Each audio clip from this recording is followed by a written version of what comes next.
যে রাঁধে সে চুলো বাঁধে। একজন নারী পারে ঘর বাইরে দুই দিক ঠিক রেখে নিজেকে এগিয়ে নিয়ে যেতে এবং তার সংসারকে এগিয়ে নিয়ে যেতে,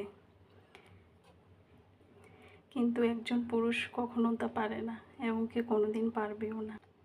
এই যে আমরা যারা পেজে কাজ করি, ভিডিও দেয় মাঝে মধ্যে বিভিন্ন রান্নার ভিডিও, অনেকের ধারণা আমরা হয়তো অন্য কোনো কাজ করি না, আমরা সব দিক ঠিক রেখে পরে মোবাইলে কাজগুলো করতে হয়। তাই কারো সম্পর্কে কমেন্ট করার আগে অবশ্যই একটু ভাববেন। নমস্কার, আশা করি সবাই ভালোই আছেন। মাধবী লাইফস্টাইলে আপনাদের সবাইকে স্বাগতম। চলে এসেছি দুপুরে আজকে নতুন আরেকটা রেসিপি নিয়ে। এই যে কচুর মুখি দিয়ে আজকে আমি চিংড়ি মাছ দিয়ে রান্না করব। দেখুন আমি চিংড়ি মাছ দিয়ে রান্না করব, সেখানে আমি চিংড়ি মাছগুলোকে প্রথমে একটু ভেজে নিই।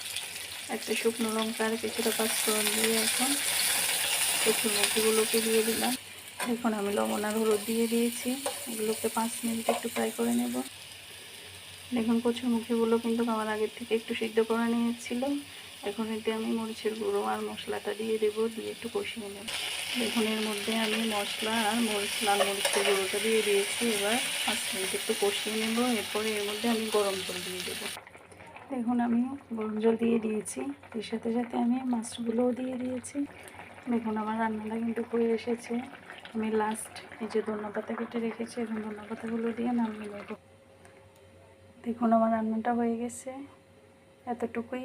ধন্যবাদ সবাইকে, ভালো থাকবেন, সুস্থ থাকবেন।